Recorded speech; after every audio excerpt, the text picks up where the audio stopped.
Okay. Okay. Okay. Right. Sekarang ni berdua. Ada kontrol tu. Okay.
Okay. Assalamualaikum semua. Okay. Kita akan start kejap lagi. Alright. Okay. Okay.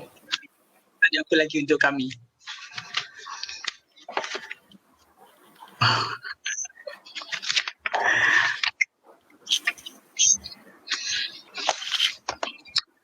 Okay.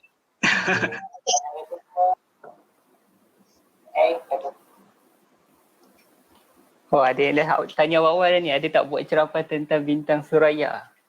Menarik. Oh, okay. Assalamualaikum. Waalaikumsalam. Macam-macam ada lagi sini. Okay, kita mula sekarang lah. Mulakan kita dah ada tetamu kita dalam lobi sekarang ni. Jom. Okay, baik. Assalamualaikum warahmatullahi wabarakatuh dan selamat pagi semua. So, Alhamdulillah kita berjumpa untuk siri keempat dalam Apa Nak Tanya bersama Apa di Langit. So, untuk hari ini kita ada seorang lagi tetamu jemputan kita yang mana semua kenal kot rasanya. Kita akan kenalkan kejap lagi. So, sebelum tu saya nak perkenalkan dulu. Nama saya Amirul Hazim, co-founder Apa di Langit dan juga bersama saya adalah Okay, saya Hafiz Mirza, founder kepada Apa di Langit. Okay, cukup lah kot. Okay. Okay, so untuk pengetahuan semua, siri Apa Nak Tanya kita dah berlangsung sebanyak 4 siri. Ini adalah siri keempat yang mana kalau siri pertama dulu kita ada Datuk Mazlan, kemudian siri kedua kita ada Profesor Madya Dr. Farudin, kemudian siri yang ketiga kita ada Dr. Chong dan siri keempat ni kita akan tunjukkan, perkenalkan sebentar lagi. Baik, jadi siri Apa di Langit ni, siri Apa Nak Tanya merupakan salah satu program dalam Apa di Langit yang kita perkenalkan sempena dengan Global Astronomy Month yang disambut seluruh dunia lah. Okay, baik. So, tanpa melengahkan masa, saya perkenalkan kita punya tetamu khas hari ini adalah Jemput masa dulu. Jeng. Alright. Okay. Okay, so bersama Assalamualaikum warahmatullahi wabarakatuh. Waalaikumsalam. Okay, so bersama kita adalah Encik Syahrir Ahmad yang merupakan pengasas Falak Online. Okay. So nampaknya kalau semua boleh nampak kan dekat belakang dia ada apa? Ni store je ni. Tempat kodeng utama. Okay, jadi saya perkenalkan sedikit latar belakang atau biodata mengenai speaker kita siri keempat ni, Encik Syahrir Ahmad. Beliau merupakan pemilik dan juga pengasas Falak Online. Juga merupakan seorang penggiat astronomi, konsultan dan juga penceramah dalam bidang teknologi, perkomputeran dan pembangunan sistem perisian astronomi. Beliau mempunyai sebuah balai cerap persendirian di rumahnya, seperti anda nampak di belakang tu ada teleskop itu. Kemudian beliau juga merupakan ahli jawatankuasa untuk aktiviti falak bagi Jawatan Mufti Selangor, wilayah persekutuan dan juga Jawatan Mufti Negeri Pahang. Okay. Dan beliau juga merupakan ahli jawatankuasa ruqyah bagi pejabat Jawatan Mufti wilayah persekutuan. Okay. So, selamat datang. Selamat datang, Encik Syahrir. Okey, terima kasih. Okay. Apa khabar semua? Okey, Ramadan okey? Okay. Alhamdulillah. Kat sini tunggu nak hujan ni. Puasa tidur tu je kita tahun ni puasa.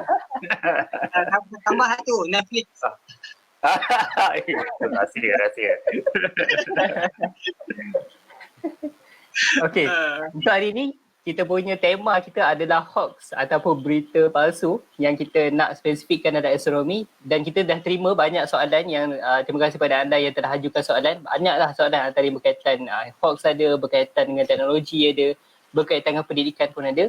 So tanpa melengahkan masa, kita pergi ke soalan yang pertama. Soalan yang pertama kita. Okey. Silakan. Okey, siapa yang ada soalan? Okey, sila. Okey. Daripada apa tu Cik Hushairi. Wow, dia bercakap bahasa Inggeris, Cik. Okey. In your opinion, are we alone in the universe? Cik, akan jawab Inggeris ke Melayu ni? Oh, ini kena ikut ketua pengarah Kementerian Kesihatan ni. Jawab ni. Ada jawab BM je lah. Okey, Hushairi. Okey, terima kasih soalan tu. Jadi, ni soalan yang menarik pasal dia melibatkan kata satu persoalan yang telah lama ditanya oleh tamada manusia, kan?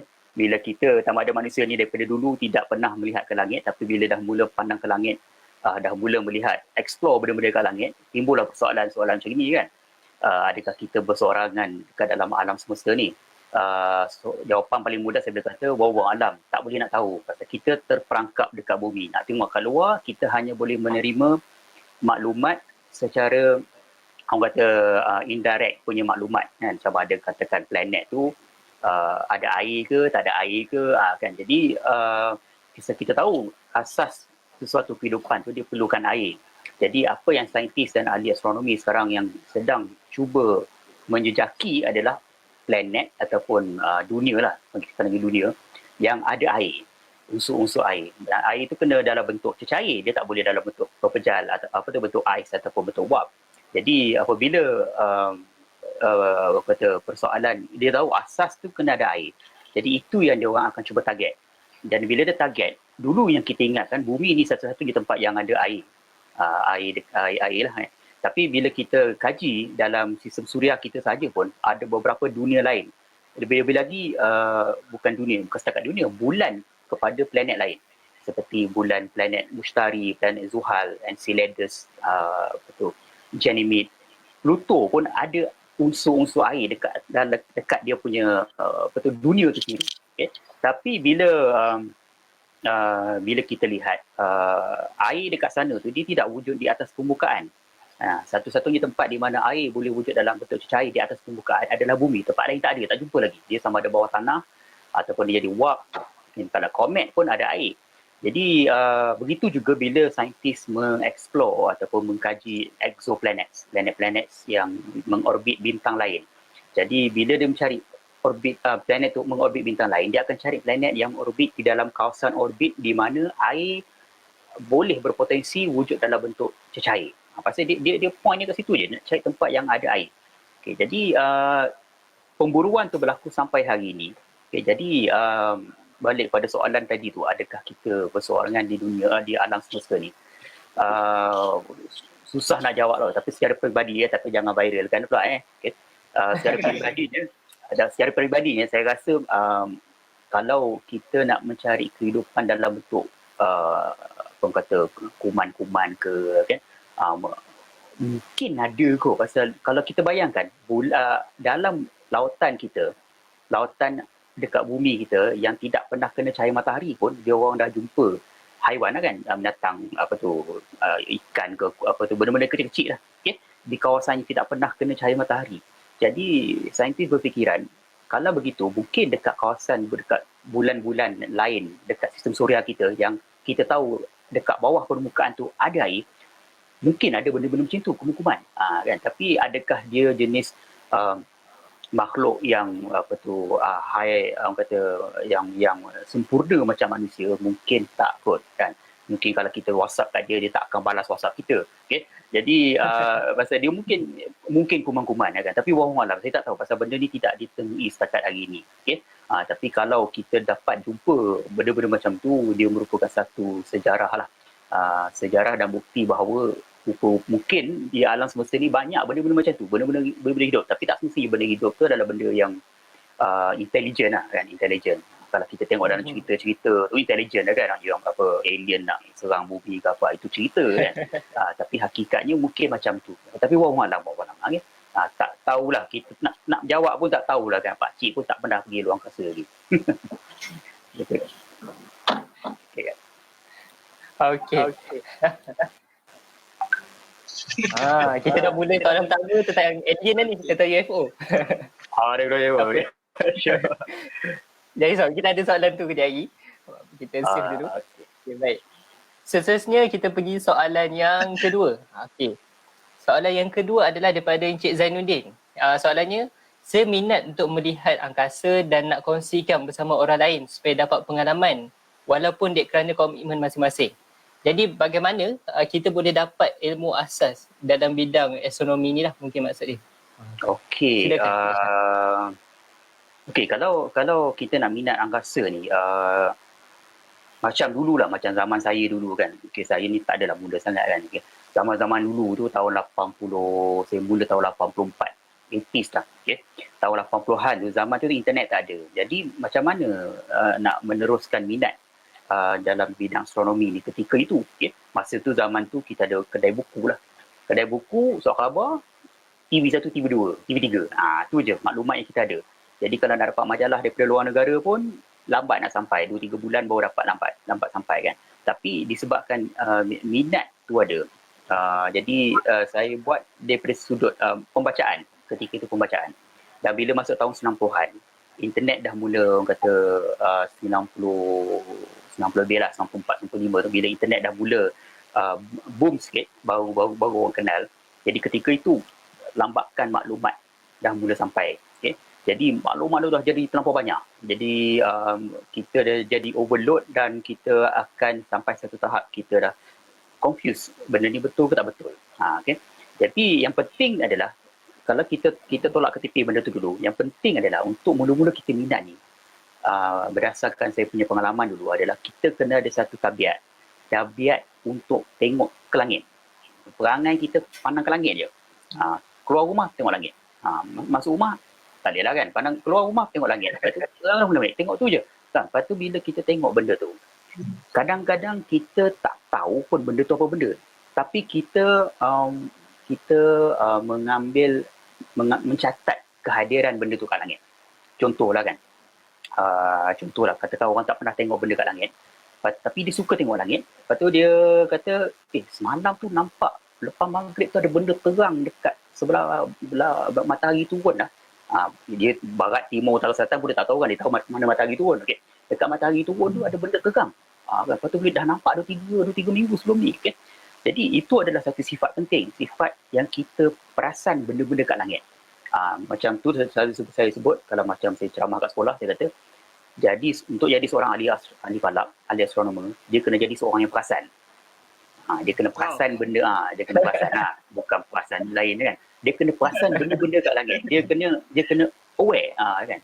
Jadi bila dia aware, jadi dia akan orang kata menunjukkan satu dia tahu kehadiran benda tu.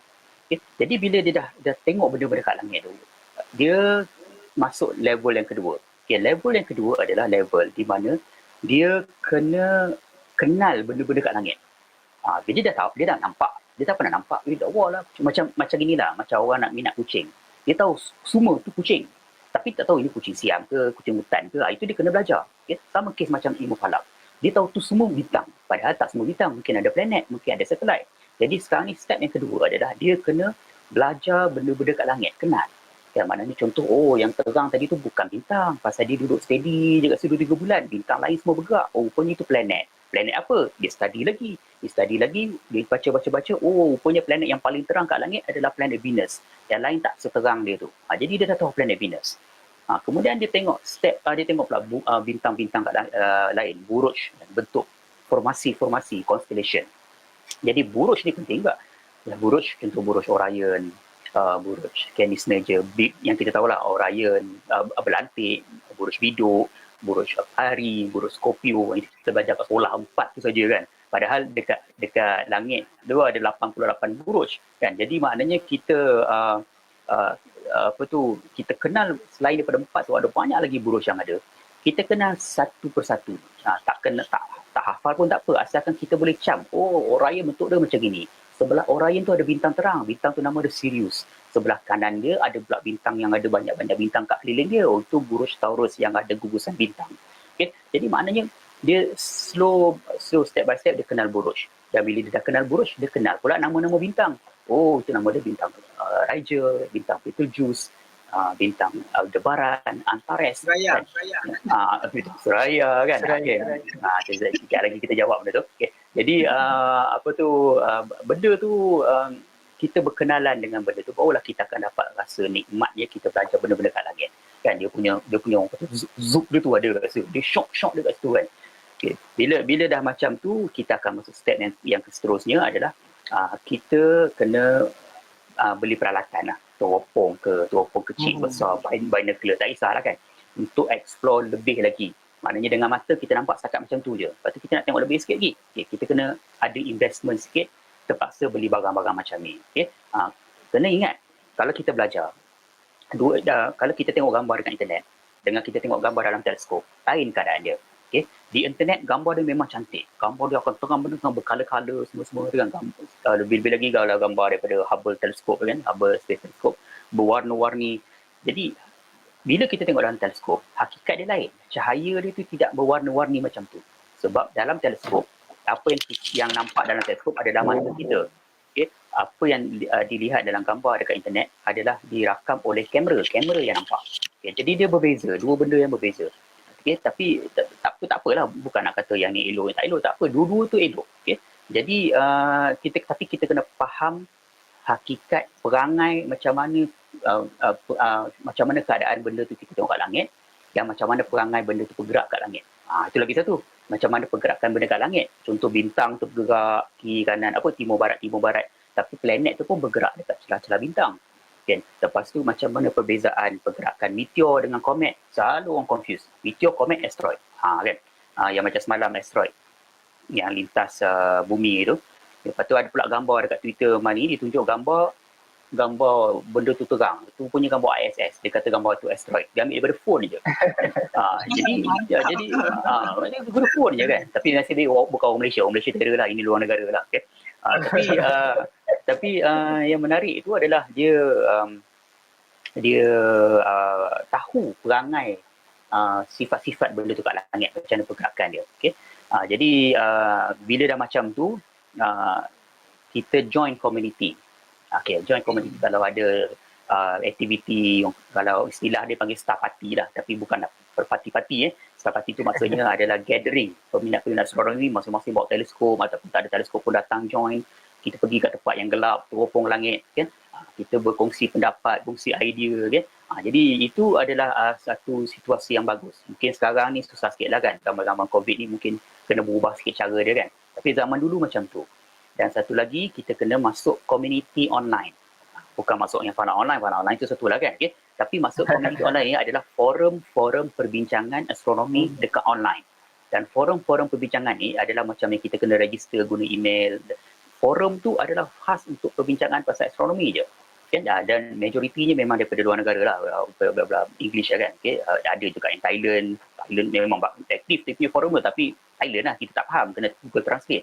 Tapi itu adalah forum khas peminat-peminat astronomi yang sepatutnya kita yang minat astronomi join benda tu, kita belajar daripada dia. Macam tu yang saya buat dulu.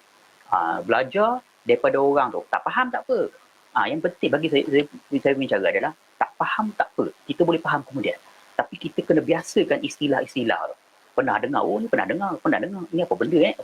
Jadi kita belajar daripada tu sikit. Dan jadi dia memang satu step dia panjang kan. Sekarang ni orang nak cepat je, nak tanya satu soalan nak tahu jawapan dia kan, padahal dia punya asas tu kena faham. Contohlah ramai yang tanya pasal teleskop kan, teleskop apa yang paling best. Kenapa saya susah sangat nak menjawab daripada dulu lagi? Pasal bagi saya, kalau nak beli teleskop, kita kena faham apakah asas-asas fungsi sebuah teleskop, apakah perbezaan teleskop tu, baru kita boleh decide mana teleskop yang sesuai untuk kita. Kalau kita bagi pendapat, macam kalau saya bagi pendapat teleskop paling sesuai, mungkin pendapat saya lain, pendapat yang nama minta tu lain kan. Jadi susah kan. Itu bagi saya lah. Saya lebih suka cerita daripada asas dulu, faham sikit baru kita boleh kata belajar lebih bagus lah. Okey. Macam itu. Okey. Okey. Baik. Cik Syah, saya nak ambil satu soalan daripada di komen FB ni. Kebetulan ada yang tanya. Okey, saya ambil yang ini. Tunjukkan Zee soalan dia. Okay. Dia tanya kan, macam mana kita nak hafal peta bintang ataupun peta buruj ni dengan mudah? Jadi kalau ada course online ke yang kita boleh dapat? Yang bertanya ni doktor ni, okey. Benar, Dr. Rafi. Okey. Masya Allah. Dia pandu untuk orang lain juga. Okey, terima kasih doktor. Okey. Macam mana cara nak menghafal buruj dengan mudah? Memang tak ada cara nak menghafal peta buruj dengan mudah. Dia memang susah. Dia memang susah. Dia tak ada cara lain. Tapi apa yang saya cara yang saya buat dulu adalah saya start daripada satu buruj dulu. Contoh Orion. Kan? Orion semua kenal. Orion tu ada 3 bintang tengah-tengah, ada 4 bintang kat keliling dia. Lepas tu daripada Orion tu kita slow tengok sebelah kiri Orion tu ada apa ni buruj Canis Major, bentuk dia macam gini. Okey, lepas tu daripada Canis Major kalau tengok peta bintang, dekat bawah Canis Major tu ada buruj tak banyak bintang terang, kelam-kelam je, bentuk dia macam 3 segi. Tengok dalam peta jumpa, tengok dengan mata jumpa pula. Jadi maknanya kita dah ada 3 buruj yang kita kenal. Jadi maknanya cara yang saya buat adalah macam lebih pada dipanggil sebagai star hopping, melompat daripada bintang ke bintang. Jadi dalam kes ni kita melompat daripada buruj ke buruj. Sikit start daripada sini, sikit tengok sampai kita kenal kawasan langit tu macam mana. Jadi kita jangan main lompat-lompat. Katakan ni buruj Orion, kita cari mana buruj Camelopardalis. Macam Camelopardalis. Best Camelopardalis ni kan. Padahal Camelopardalis ni buruj yang kelam tak terang belah ulah utara. Jadi dia dah jadi kelam kabut. Jadi dia kena ada satu orang kata satu sistem kita belajar macam saya belajar dulu. Dia panggil star hopping, sikit. Rasa lama-lama tu saya macam tadi kan, kita kena ada satu sifat perangai tabiat kita pandang ke langit. Dia kena bukan satu malam tu je, lepas tu setahun tak tengok langit. Tak adanya, dia tak jadi macam tu. Dia kena tengok tiap-tiap malam. Setiap malam kena tengok. Tiap malam tengok baru kita biasa. Bila kita biasa, dia automatik lah. Kan? Dia kebiasaan benda ni kebiasaan. Okey, baik. Terima kasih banyak. Maknanya kena biasa tabiat pandang ke langit. Pandang kemudian tanya apa di langit. Ini promote ni. Ya, betul. Dia pandang ke langit, lepas tu tanya, apa ke langit? Tak tahulah, saya check dekat Falak Online. Itu baru betul. Sabar je, okey. Okey, next kita pergi ke soalan yang seterusnya. Okey. Soalan yang seterusnya, daripada Rini. Soalan dia adalah, apa ciri-ciri berita palsu tentang astronomi yang selalu Encik Syah jumpa? Ni kriteria ni. Parameter dia. Okey, dia ciri-ciri berita palsu ni senang je kita nak tahu. Satu, dia kata, selalu dia orang cakap, katalah, contohlah, semalam bintang asteroid ni akan berlanggan dengan bumi, sumber NASA. Kan? Lepas tu bila dia tulis sumber NASA, semua percaya. Tapi bila NASA cakap lain, orang tak percaya. Kan? Dia jadi kelang kabut macam tu kan. Okay? Dia kata sumber tu daripada NASA, sumber daripada mana-mana lah kan. Okay? Tapi bila kita check dekat internet, kita pinjam perkataan Cikgu Bahar, menggelintar internet, dia tak jumpa sumber cerita tu kat mana. Dia kata orang tu kata macam tu, tapi kita cari tempat sumber asalnya tu tak jumpa. Jadi maknanya itu satu yang boleh mencurigakan. Nombor 2 adalah sumber tu satu. Contoh dia katakan ada video daripada YouTube, dia kata ini asteroid lalu. Itu satu je sumber, tak ada sumber lain. Jadi kita dah tahu dah ini macam lain macamnya ni. Lepas tu kadang-kadang berita yang gambar video yang sama, orang ada translate benda lain kan. Dia tukar benda lain. Dia punya hujah dia kan. Itu yang kedua. Lepas tu yang ketiga ialah kita check community online peminat astronomi dunia. Peminat astronomi ni bagi saya bukan profesional, bukan kerja dia profesional. Mereka adalah amatur-amatur yang peminat, yang hobis. Bila kita check dekat dia punya Twitter ke, dekat dalam forum tadi kan, forum astronomi online ke, dia orang tak ada bincang pun benda tu. Kan? Pasal apa? Benda yang berlaku kat langit, tak ada siapa boleh tutup. Kita tak boleh, jangan tengok. Dia tak bolehnya pasal benda tu ada kat langit. kan. Jadi semua orang boleh tengok, semua orang boleh nampak. Termasuk juga peminat astronomi yang ada dekat dunia ni, dia orang pun boleh tengok kat langit juga. Kalau ada berita je, dia orang akan tengok. Contoh macam asteroid lalu semalam, semua akan ambil gambar, ramai yang ambil gambar benda tu. Komet yang ada sekarang, komet Swan, komet Atlas yang meletup itu, yang dah hancur. Semua yang tengok, ramai tengok. Benda tu kita tak boleh nak halang. Jangan tengok, kau tengok aku marah. Dia tak boleh macam tu. Dia benda tu terbuka. Okay, jadi bila kita tengok perbincangan komuniti online, tak ada pun berita macam tu. Kan? Lepas tu kita check, tak tahu kesahihan berita tu, check dekat laman web. Memang laman web tu fokus kepada astronomi. Jangan laman web tabloid, tak apa-apa, tak macam dailyexpress.uk tu kan. Itu memang yang memang kata main petik je kan. Lepas tu ada juga laman web blog-blog yang dekat tempatan saya tak nak sebut lah kan. Tapi dia berjenis main-main petik je kan. Tapi dia bukan fokus dia macam tu. Bukan fokus dia orang kat situ. Tapi dia main petik, jadi orang jadi confused. Okay? Jadi kena tengok yang laman web yang betul-betul fokus menceritakan berkenaan dengan ilmu falak ataupun ilmu astronomi, berita-berita ilmu astronomi. Jadi benda macam tu yang bagi saya kita boleh check. Selalunya macam tu lah, saya check macam tu. Orang tanya saya, betul ke tak? Lepas tu kalau tengok sumber apa benda macam tak ada sumber yang lain, tak ada benda-benda macam tadi tu, jadi saya kata benda ni memang tak berlaku, hoax. Okay? Itulah. Okey, baik. Tapi betul cerita-cerita hoax ni memang letih je lah. Dia nak menjawab kan. Jadi hoax semata. Orang berkurang ni kan. Cerita layan-layan cerita macam tu lah tu.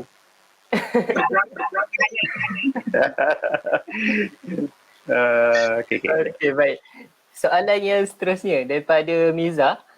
Terdapat salah faham yang ketara antara anak bulan dan juga bulan baru dalam buku teks sekolah. Okey, jadi apakah jawapan yang sebetulnya? Silakan. Ini kemas soalan ni. Okey, ni mesti dah selalu kena tanya kot. Apa? Yang selalu bertanya ni cikgu kot. Okey. Dia macam ni Dia fasa bulan dalam bahasa Inggerisnya. Apabila bulan dan matahari conjunction, sejajar, okey. Maknanya kalau straight, betul-betul straight tu gerhana lah. Tapi kalau dia bulan tu dia sengit sikit, tapi dalam longitude yang sama, dalam koordinat ekliptik, okey, lebih kurang macam tu lah. Dia sejajar, dia baru nak lintang matahari. Dalam astronomi dia panggil sebagai new moon. New moon, okey. Bulan baru dalam bahasa Melayu ni, bulan baru, okey, new moon. Kemudian bila naik atas tu dia jadi crescent. Kemudian first quarter, gibbous, full moon, okey. Waxing gibbous, blue moon, waning gibbous. Waning dengan waxing. Waxing tu mengembang, waning tu mengecil. Kemudian last quarter, crescent. Lepas tu balik sebenarnya kepada new moon. Okay. Dalam bahasa Melayu, okay, kita selalu panggil bulan sukuan pertama kan? Bulan sukuan pertama. Betul kan? Bulan sukuan pertama. Lepas tu bulan purnama, lepas tu bulan sukuan akhir. Okay. Lepas tu yang confused tu yang bulan baru dengan bulan baru, new moon. Okay, yang new moon tu. Pasal anak bulan lain. Anak bulan adalah istilah dalam kalender hijrah, kalender Islam yang menunjukkan kali pertama kita nampak bulan sabit. Ketika maghrib kita nampak satu jalur sabit yang memenuhi syarat, itu adalah bulan, itu adalah anak bulan, hilal, anak bulan. Dia bukan new moon. New moon adalah ketika bulan dan matahari sejajar. Okay? Tapi anak bulan adalah ketika bulan dah atas sikit, nampak sabit dia tu, atas sikit daripada matahari. Okay? Jadi itu adalah anak bulan. Jadi kekeliruan yang timbul di sini daripada sudut orang kata penterjemahan lah, nak menterjemahkannya. Pasal bila orang refer, dia buat right diagram, dia lukis new moon, lepas tu anak bulan. Okay, rasanya banyak buku teks macam tu kata silap. Okay? Jadi sebenarnya new moon adalah bulan baru. Anak bulan dalam bahasa English tak ada. Dia tak ada. Dalam bahasa Inggeris tak ada. Dia tak ada the son of the moon ke apa benda, tak ada lah kan. Moon's daughter ke. Baby moon ke apa pun. Tak ada kot. Okay? Tapi orang kadang-kadang dia akan panggil the youngest crescent. The youngest crescent.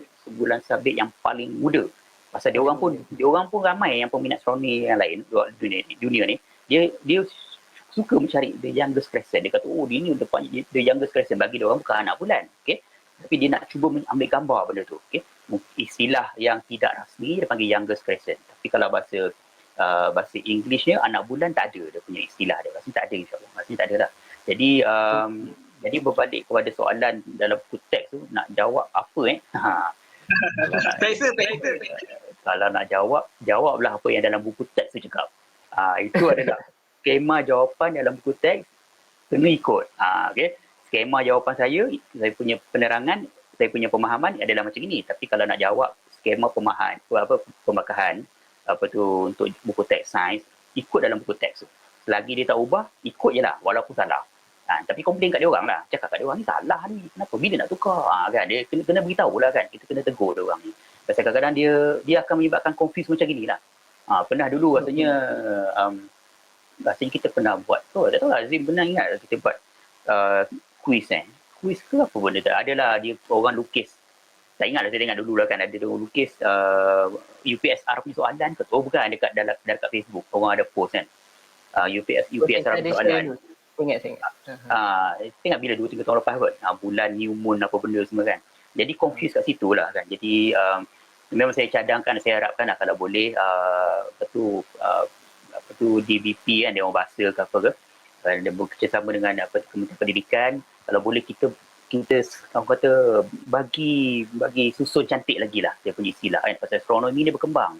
Kan kalau kita tengok dalam buku teks ni pun cerita-cerita dia pun kadang-kadang pun tak betul sangat pun, bukan tak betul lah, tak terkini sangat pun. Okay? Jadi dia kena sentiasa update. Jadi kalau tak update, kita banyak ketinggalan cerita-cerita benda-benda yang berlaku kan. Jadi tapi itulah susah lah, memang betul lah buku teks tu memang dia bukan tiap-tiap tahun boleh tukar kan dia punya konten dia tu. Jadi yang ilmu ni, maklumat ni sentiasa bertukar. Jadi dia macam mana nak balance tu bagi saya, kalau nak menjawab kat sekolah tu ikut buku teks, tapi jangan lupa kita belajar benda-benda yang ada kat luar ni supaya kita sentiasa update dengan maklumat terkini dalam astronomi ni. Okey. Alright. Baik. Terima kasih Cik Syah. Kita pergi ke soalan komen saya berminat nak bawakan ni daripada Pak Joko. Orang Jawa ni.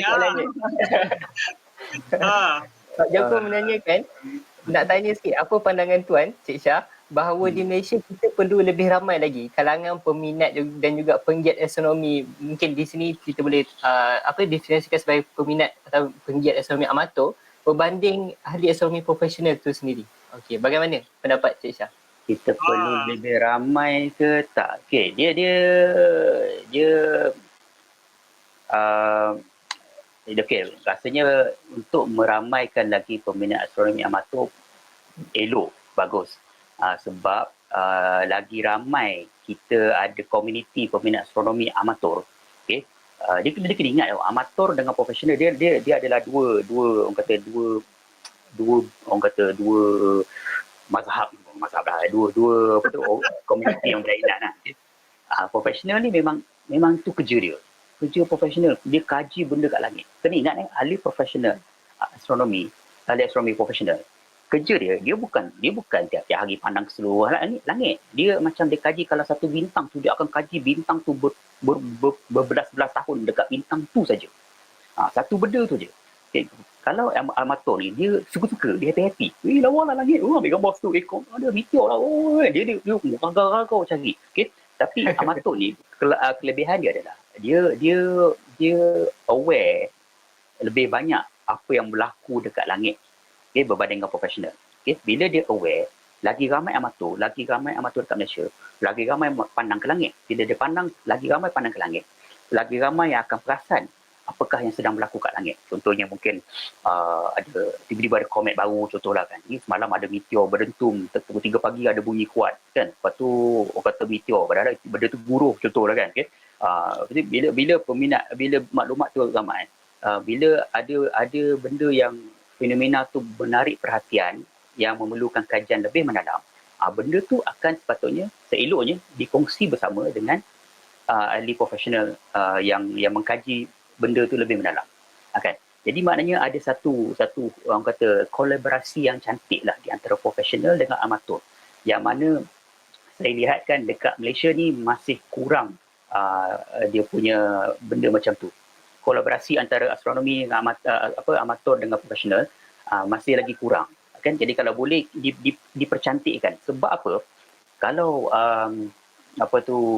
cuba lihat contohlah kan. Tak tahulah saya jawab soalan Pak Joko ke tak. Kalau tak jawab kan kejap lagi dia message je tu. Okay?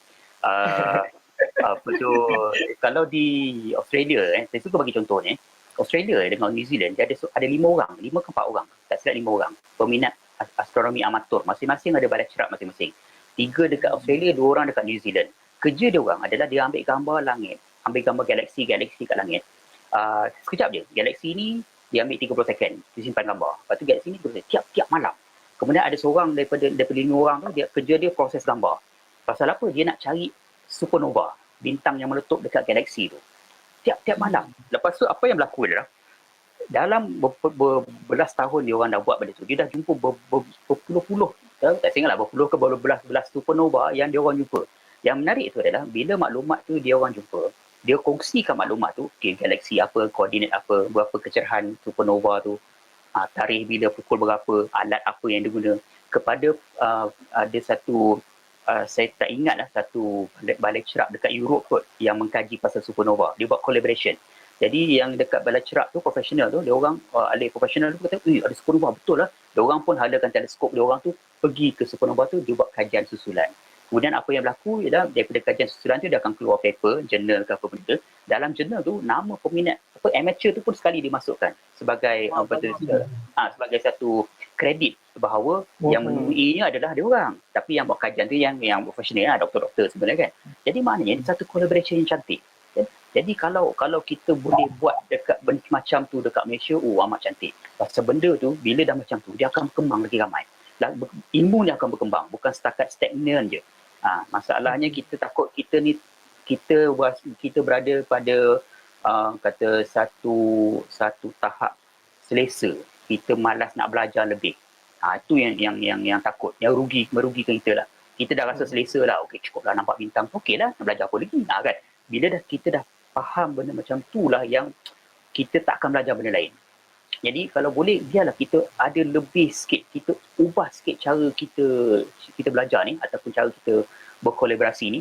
Walaupun susah, walaupun rasa ni susah, leceh ni kan, tak apalah. Tapi bila susah dan leceh tu akan menyebabkan kita cuba cari jalan lain, akan mengembangkan ilmu tu sendiri.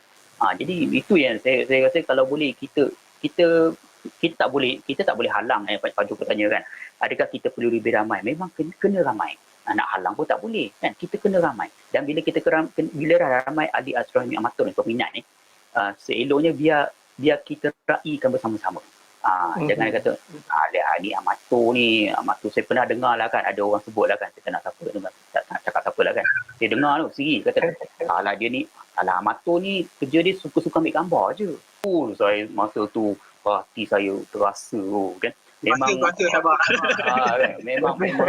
Memang terdetik hati, duk hatiku kan. Dia boleh cakap macam tu kan. Jadi apa kata, kita janganlah meremehkan kerja orang lain kan. Kita sama-sama kan. Jadi bila sama-sama ini tu akan berkembang kan.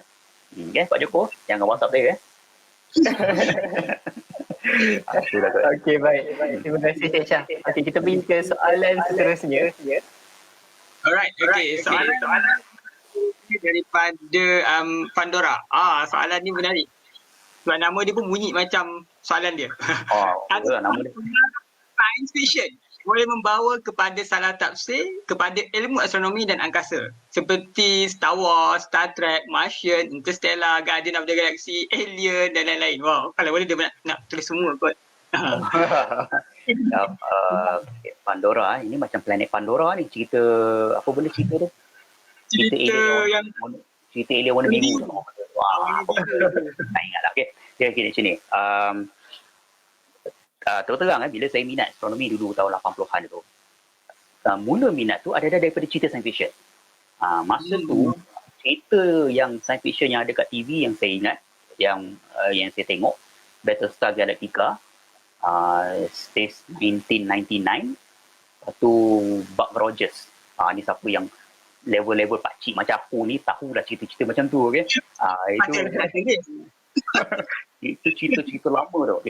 cerita-cerita itulah yang menyebabkan saya mula minat astronomi. Kan bila tengok cerita tu, ini manusia boleh pergi angkasa lepas kan. Ini boleh boleh terbang ke angkasa lepas tu, ada planet lain ke kan. Jadi dia akan timbul minat. Bila timbul minat tu lah mula saya start baca buku. Masa zaman dulu buku lah kan, internet tak ada. Pergi kedai buku, baca buku. Lepas tu pergi perpustakaan, cari buku tu, belajar sikit-sikit. Tapi masa tu memang payah nak cari orang yang betul-betul minat sama minat. Okay? Tapi disebabkan curiosity, rasa nak tahu tu menyebabkan kita boleh belajar lebih lanjut. Jadi boleh dikatakan cerita science fiction ni dia boleh memberi kita satu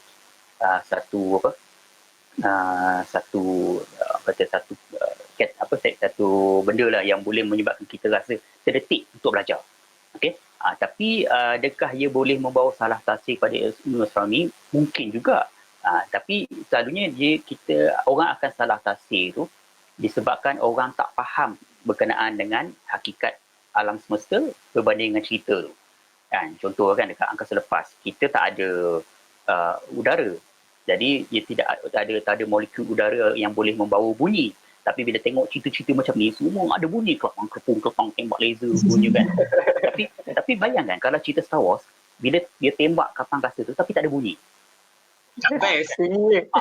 Kita terkebir, kita buat bunyi sendiri kan dekat dalam panggung kita buat bunyi sendiri. Cung kan, tapi cerita tak ada bunyi kan. Pasal apa dia kata dia nak buat cerita ni sama macam reality sebenar. Jadi orang akan boring lah kan. Jadi cerita ni selalunya dia akan upkan sikit dia punya reality tu menjadi science fiction, menjadi cerita yang tambahan-tambahan sikit lah, nak bagi penyedap dia lah. Okay? Tapi yang kata bagi saya yang eloknya adalah cerita science fiction membolehkan kita menimbulkan minat untuk belajar. Okay? Tapi dia boleh juga memberikan kekeliruan, tetapi selalunya yang terkeliru tu adalah orang yang dia tak belajar lagi benda tu. Jadi tak faham, bukan bidang dia lah kan. Dia kata, itu cerita science fiction macam ni, kenapa tak jadi macam tu?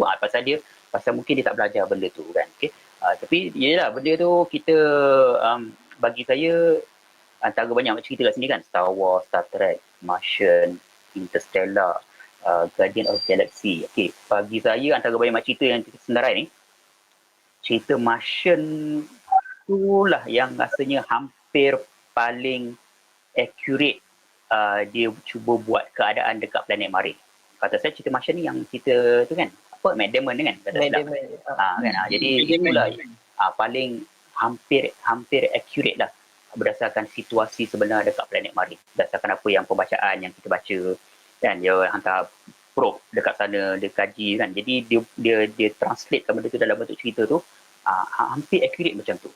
Interstellar menarik pasal dia berceritakan berkenaan dengan apakah yang berlaku dekat sekeliling black hole tu, dan di mana kalau orang pergi kat black hole tu waktu dia macam biasa, tapi orang waktu dekat luar dah berpuluh tahun berjalan kan.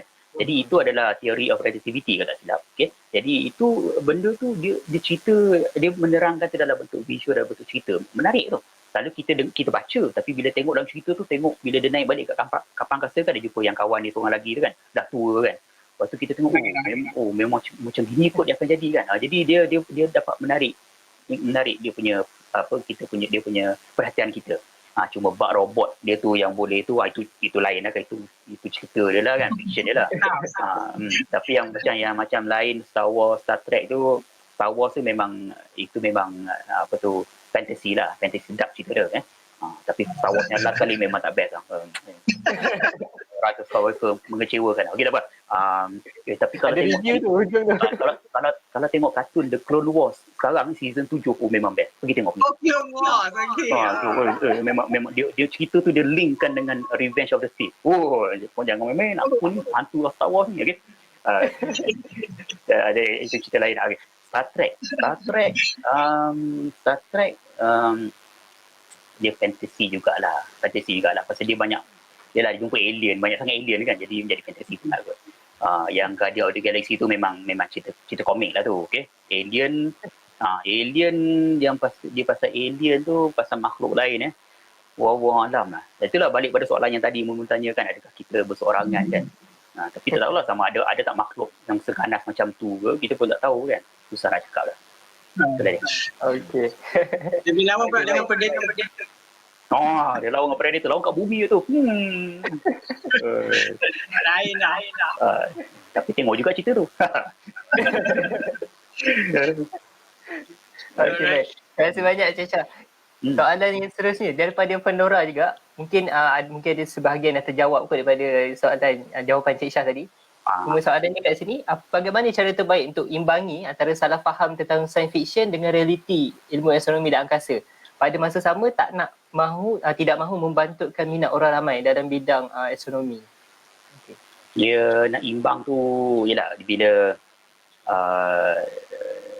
kita kena, dia macam inilah, dia realiti, benda yang berlaku secara realiti memang tak semua yang menarik perhatian orang kan.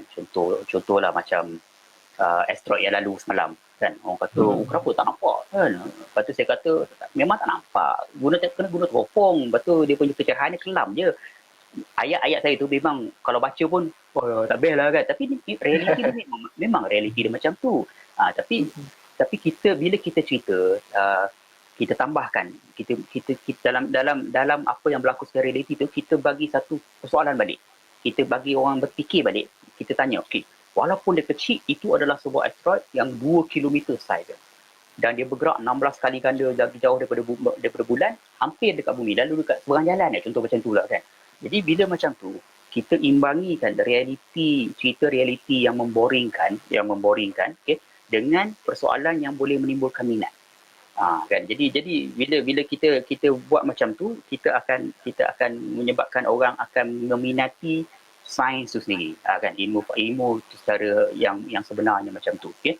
Tapi bila science fiction ni, kita kena ceritalah. Yang bagusnya adalah kita jangan, tak tahulah, bagi pendapat saya kan, memanglah cerita science fiction tu cerita. Jadi kalau kita duk marah kat orang yang buat cerita tu, kata dia menipu kita, siapa suruh kita cari cerita tu? Kan, betul. Siapa suruh percaya dia memang cerita science fiction? Kita itu sebagai hiburan saja. Tapi dalam cerita science fiction tu, kita tengoklah, kalau macam gini, mungkin betul kot kalau bintang tu meletup, dia keluar ada ring kat sebelah tu kan. Jadi kita cubalah tengok dalam cerita science fiction tu, dan kita cuba tengok apakah kajian orang yang buat. Kan, kita cuba imbang lah. Kalau dia sebenarnya boleh jadi, kan, ataupun sebenarnya tak logik lah, dia merapu je, director dia tak baca sains, contohlah kan, macam tu kan. Jadi daripada situ kita imbangilah, kita raikan semua kan.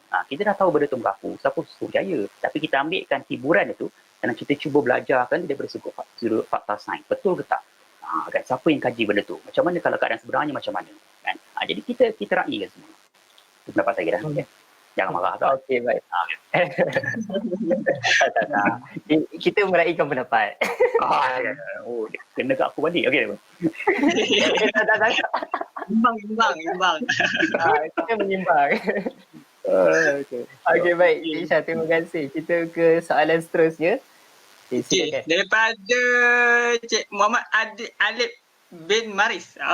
Okey, soalan ni famous ni, isu yang timbul baru ni. Adakah Starlink akan mengancam bidang astronomi sedunia dengan gangguan laluan ribuan satelit mencemar field of view teleskop, khususnya bila melakukan time exposure? Dia nak buat time lapse katanya ni. Long exposure kot. Dia macam ni lah.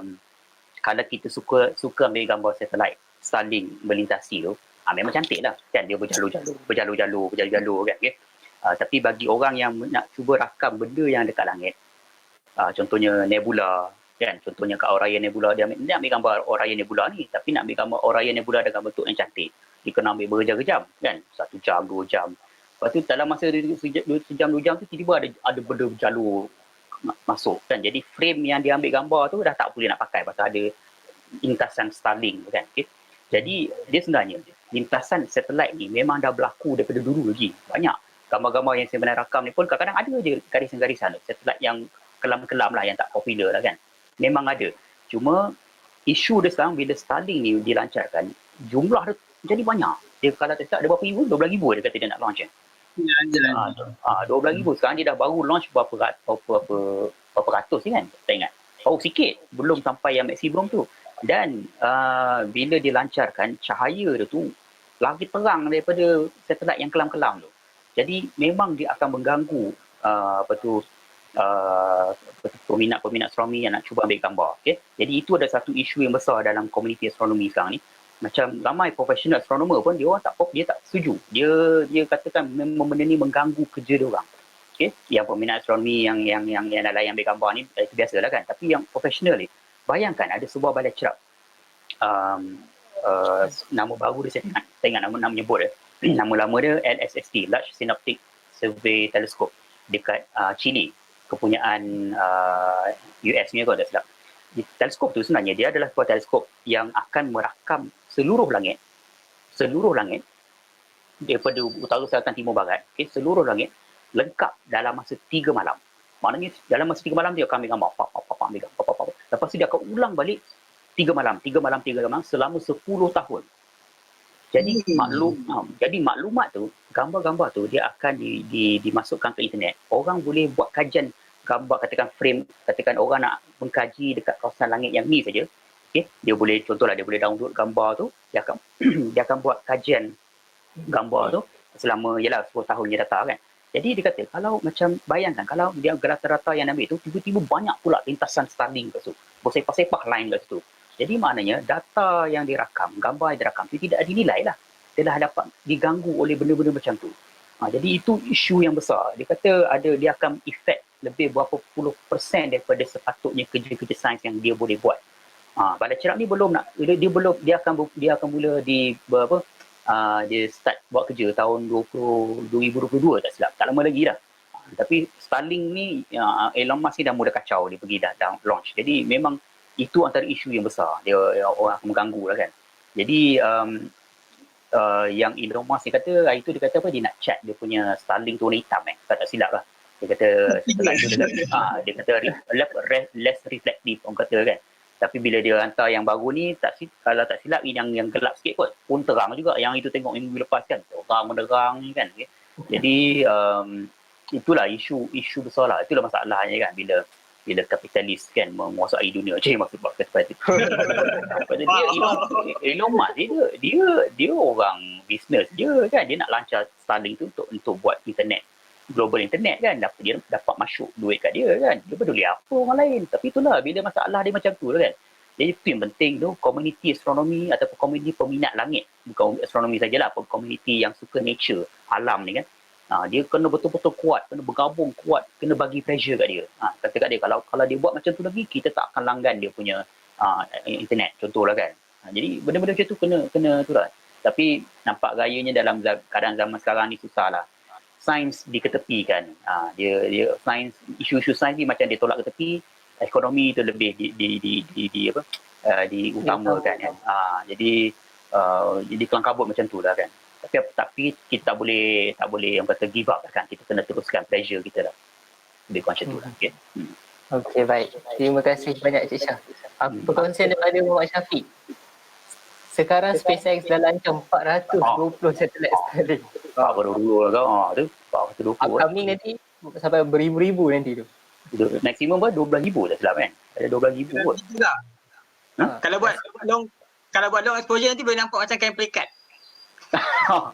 Akan biarkan. Bertimbang zero kan. Oi, pening kepala. Tapi rasanya siapa yang ambil gambar itu? Emma ke Haris ni? Tengok saya ambil gambar daripada yang dia macam flare tu. Daripada wide angle kot, dia satu garisan. Panjang kot. Panjang. Satu je. Itu baru satu yang nampak yang bila kita zoom dekat tu, bila kita guna teleskop, dia akan zoom lagi dekat. Bila zoom lagi dekat, dia akan dapat kumpul lagi cahaya lagi banyak. Jadi kita akan nampak lagi banyak yang satelit yang lagi kelam-kelam tu. Yang terang tu kita boleh nampak yang biasa tu, tapi ada lagi yang kelam-kelam lagi tu. Itu yang pening pada tu. Kan? Ada solusi lain ke, Cik Syaril? Kalau begitu. Ada rancangan lain, solusi daripada ahli astronomer antarabangsa ke bagaimana? Kalau dah tak boleh buat apa-apa kan? Kita memang akan dapati langit kita memang tak macam yang sekarang lah. Malah lebih teruk. Kita kena solusi, ialah benda tu bukan di dalam kawalan komuniti astronomi profesional kan. Jadi kita terpaksa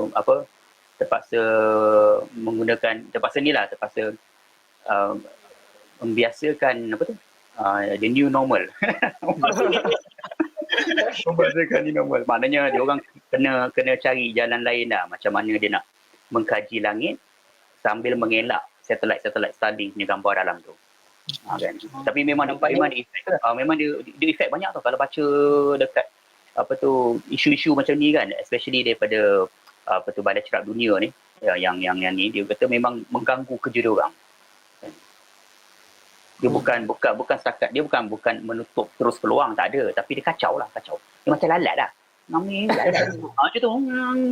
Begitu kan. Jadi nak buat macam mana kan? Dia macam tu. Okay. Mungkin lepas ni akan lancar lebih banyak kot teleskop angkasa. Sementara Kita bagi sama angkasa. Teleskop angkasa. So, mana ada duit nak hantar teleskop angkasa. Nak hantar James Webb teleskop tu pun tak terlancar-lancar lagi kan. Jadi James Webb tak lancar lagi. COVID ni. Lagi pula COVID lagi kan. Jadi tapi itulah masalah dia. Yelah solusinya kenapa kita tak hantar teleskop angkasa lepas kan? Dia nak hantar teleskop ke angkasa lepas, nak membuatkan teleskop tu berfungsi dekat angkasa lepas. Banyak benda kena ambil kira. Kan dia punya macam mana nak buat alignment dia, teleskop tu agak laju keliling bumi. Macam mana dia boleh maintain dia punya target dia tu kan. Macam mana. Jadi benda-benda engineering yang dahsyat dan benda yang amat complicated yang kena buat kan. Jadi bukan senang-senang hantar teleskop. Contoh hantar teleskop ni, jom hantar tu lancar kan. Lepas tu boleh teropong dekat atas kan. Bukan senang macam tu kan. Rasanya bab satelit ni rasanya Dr. Hanafi tu jawab. Dia lagi tak? Ada. Itu bawa raket dia jawab. Okay, kita pergi ke soalan seterusnya Cik Syah. Daripada Nur Hafizah. Okay. Yang ni best ni. Baru ni. Menarik. Pentagon telah mengeluarkan video pertemuan juruterbang US dengan UFO. Bolehkah kita percaya? Adakah NASA telah berkongsi sebarang maklumat? Mana nak percaya? Pentagon ataupun NASA? Soalan ni. Silakan Cik Syah. Ini dah berpeluh-peluh ni. Nak jawab soalan ni. Ini Pentagon ada. Bahaya ni NASA ni kan. Dia dalam ni ada letak kamera ke apa kan. Okay. Wallahu alam lah pasal gambar video yang dia dikeluarkan tu baru lagi kan rasanya. Baru. Dia keluar sikit dulu 2-3 bulan lepas dia dah keluar satu kan, lepas tu dia keluar lagi yang baru kan. Jadi tak tahulah, susah pasal yelah macam satu kita tak berada dekat situ, kita hanya dapat berita tu, gambar tu daripada berita lah kan, daripada dia orang lah kan. Okay? Jadi adakah kita boleh percaya ke tak? Wallahu alam lah. Bagi saya kita open for discussion benda tu kan. Kita tengok, kita kaji lagi lah adakah video tu authentic ke tak kan. Lepas tu kalau video tu authentic, macam mana kita nak explain pergerakan benda yang dalam video tu. Dia kata dia tidak bergerak ikut hukum fizik kan, dia ngulang-ngulang macam tu kan. Jadi lepas tu kita susah lah nak kata benda tu betul ke tak kan. Jadi kalau adakah nak percaya, mana nak percaya, Pentagon atau NASA? Bagi saya dia soalan percaya tak percaya ni kita jangan jawab dulu. Kita jangan letakkan dalam hati kita ini betul ni ataupun tak betul ni kan. Pasal kita dapat maklumat satu tu je daripada berita tu saja kan. Dia tidak ada satu perdebatan yang daripada saintis ke apa benda ke, belum ada lagi, belum nampak lagi kan. Jadi kita nak buat conclusion daripada satu video tu saja, bagi saya kata belum cukup matang untuk kita buat decision daripada situ. Dan jadi kita open for discussion. Tak payahlah nak gaduh-gaduh kan, kata kenapa tu percaya UFO? Ayahlah nak gaduh-gaduh pasal kita pun tak tahu kan. Kita pun tak tahu keadaan dia macam mana kan. Kita bukan berada dekat situ. Kita hanya dapat maklumat daripada apa yang kita beri kepada kita. Jadi open for discussion. Yang kita tengoklah kalau dia ada keluar lagi video, kita tengok lagi lah betul okey ke, betul ke tak betul ke kan. Jadi macam tu lah. Ni ada soalan yang lagi satu tu kan, yang pasal benda yang pelik-pelik. Ada lepas ni? Ada. Itu saya kena. Tu nanti. Cik, kalau tak boleh percaya, boleh share tak? Orang kita kan dapat boleh share tak? Fikirlah sendiri, dia tulis bawah tu. Fikirlah sendiri. Kalau tak percaya, sendiri. Kalau dia keluar yang fikir sendiri tak tertampar. Dia dah tak faham. Lepas tu dia share. Lepas tu tak tahulah percaya tak percaya. Fikirlah sendiri kan. kalau dia pun tak boleh nak decide, tak payah share lah kan. Kalau bagi saya, kalau nak share berita, cakaplah berita, semalam ni ada berita ni NASA, contohlah kan, footage baru UFO daripada NASA semua tu kan. Okay? Tengok, setakat tu je lah. Tak payahlah kita nak mengulang. Lepas tu, fikirlah sendiri. Ataupun ngulang. Tak tahulah benda ni betul atau tidak, tapi share lah untuk keselamatan umat. Contohlah kan.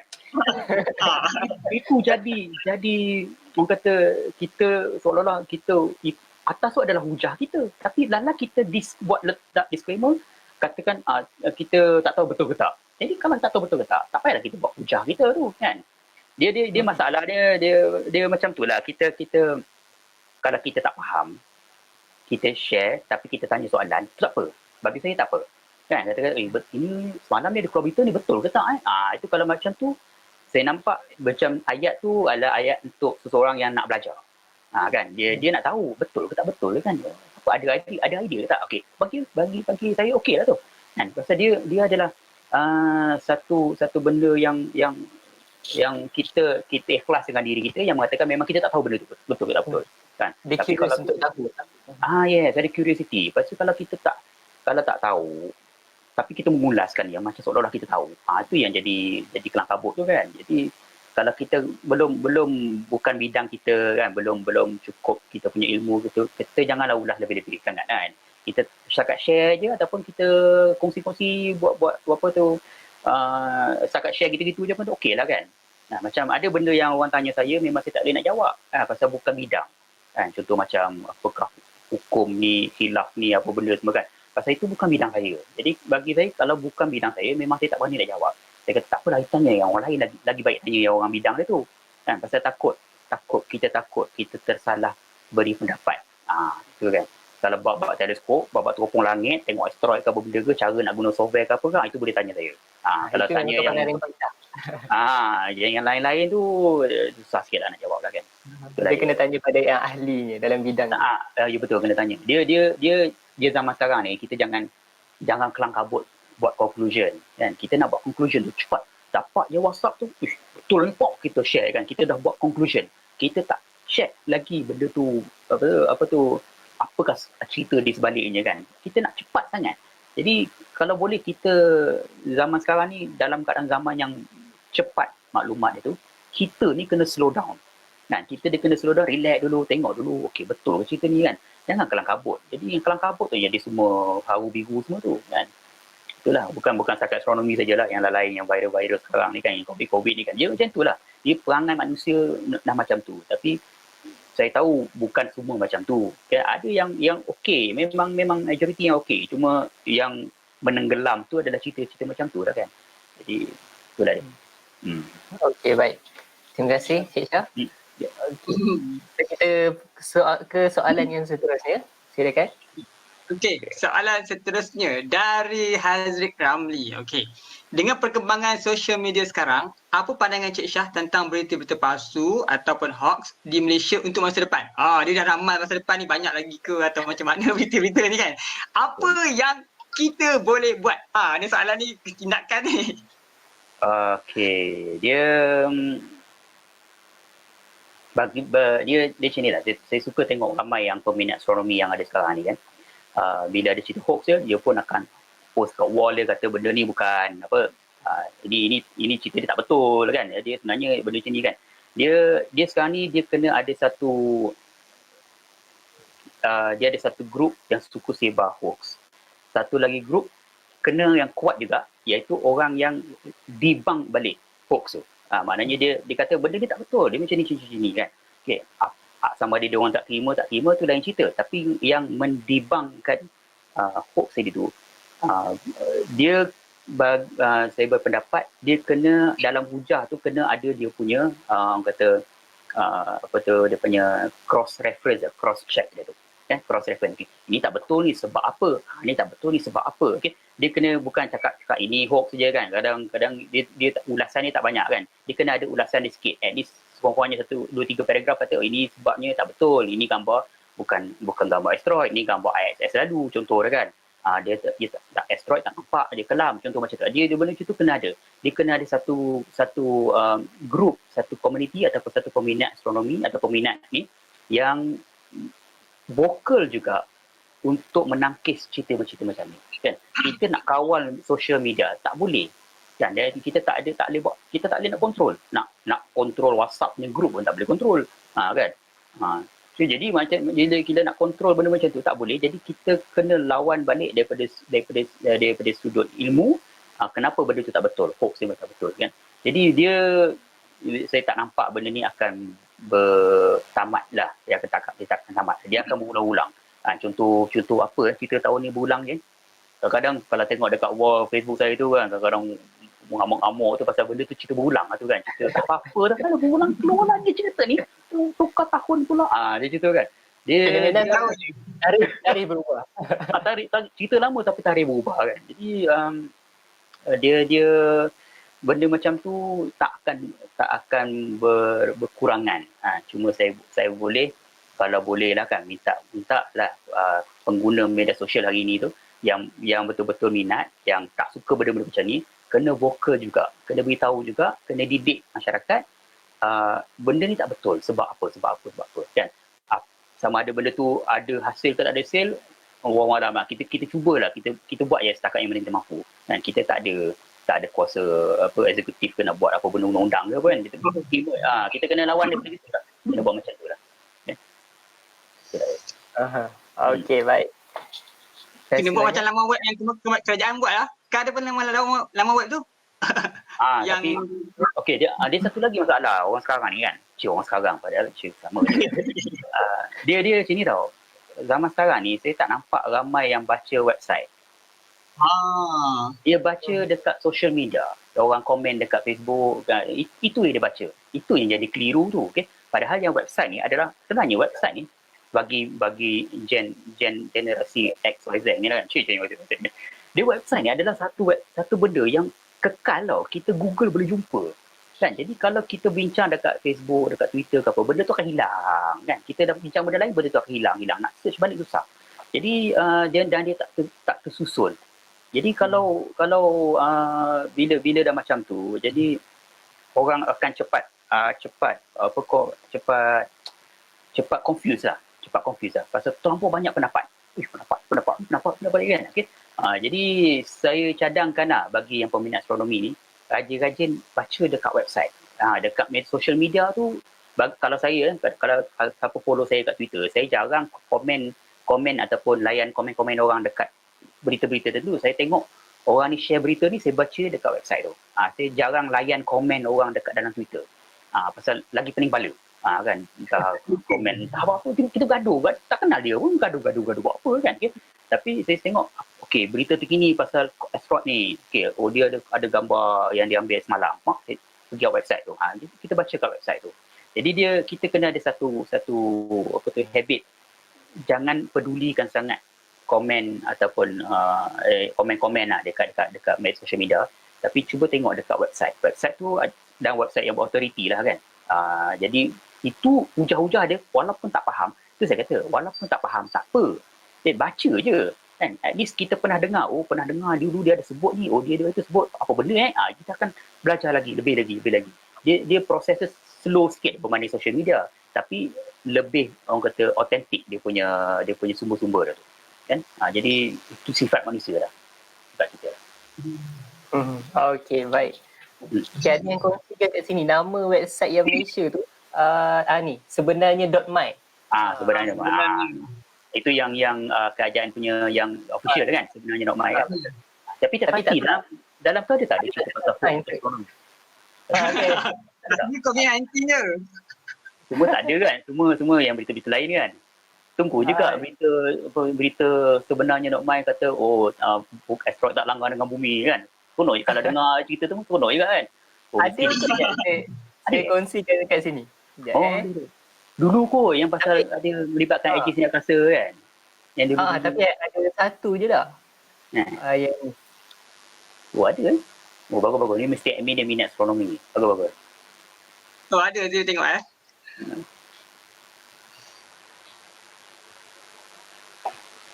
Sekejap, mana dia tengah cari. sebenarnya tak mas. Ramai kawan-kawan pun Ustaz Faizal, Abang Rizwan kita. Okey. Tak jumpa kot, Azim. Ke dia dah hang dah? Azim Meng Sekejap. Okey, tak apa. Okey. Tak apalah, kita pergi pada soalan yang seterusnya lah.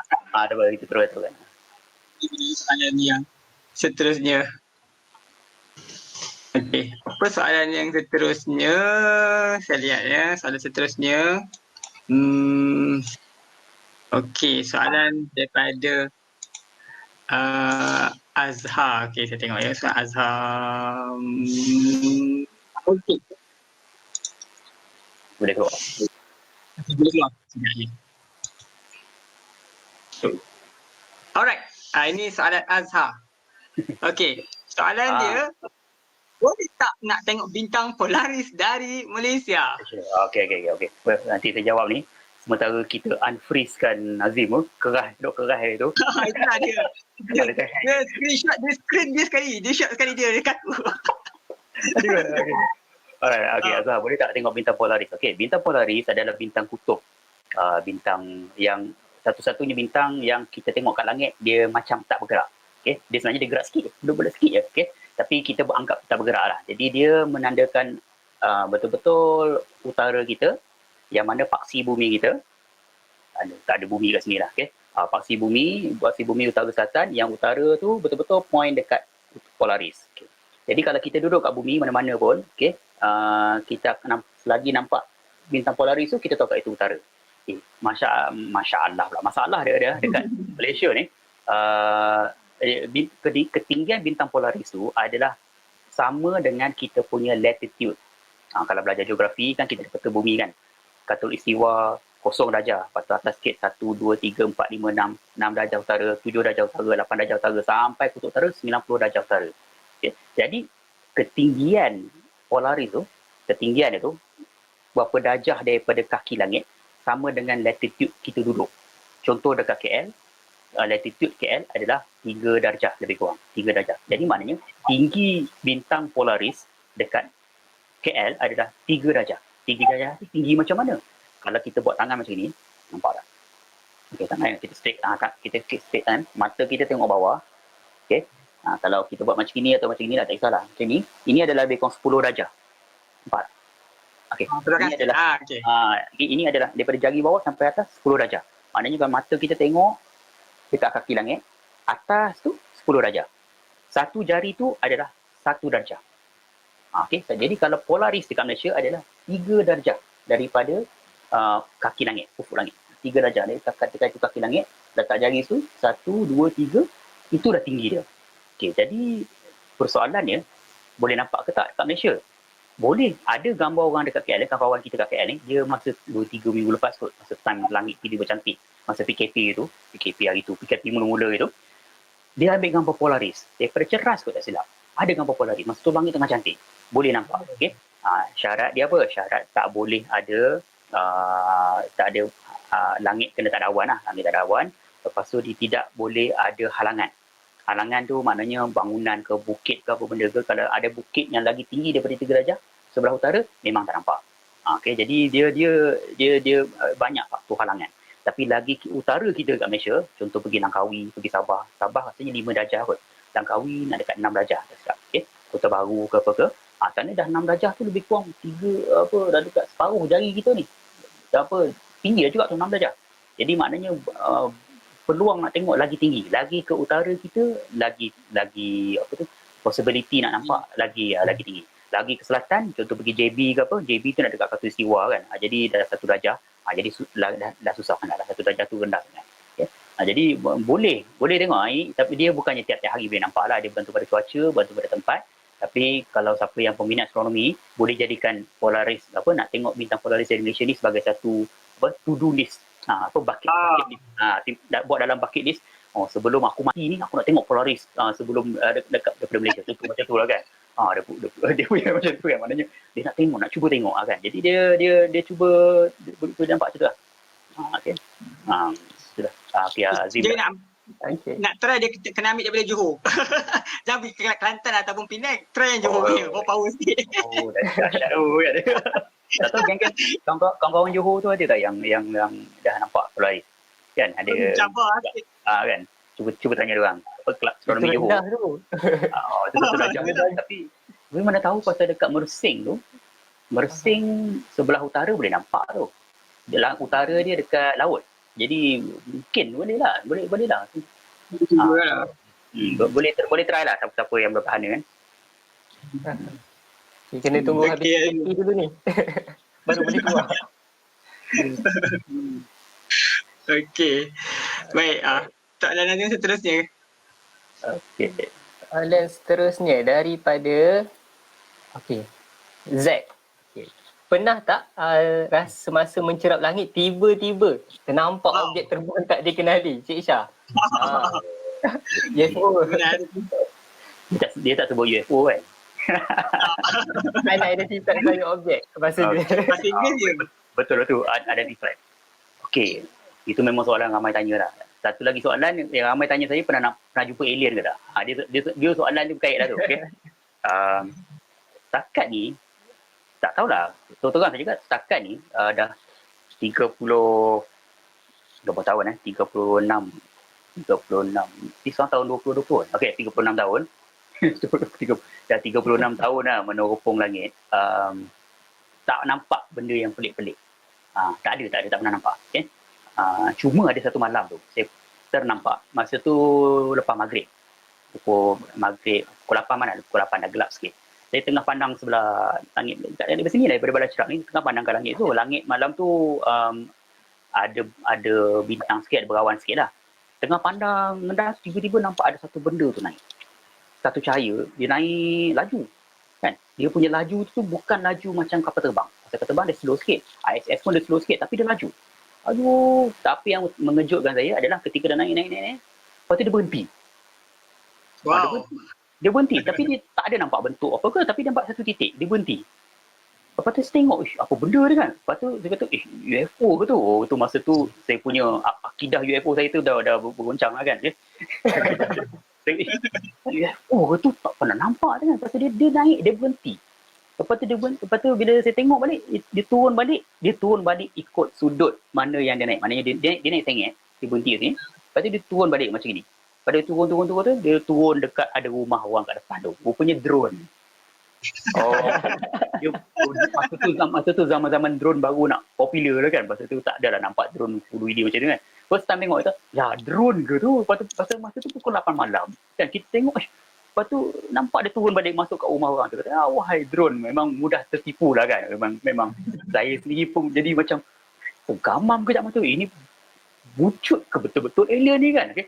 Tapi itu adalah drone. Tapi itulah antara benda yang paling pelik yang saya pernah tengok kat langit. Drone tu. Pasal masa tu tak kenal drone apa benda waktu malam kan. Siang pernah nampak, malam tak pernah nampak cahaya dia macam tu. Okay? Tapi selain daripada tu tak pernah.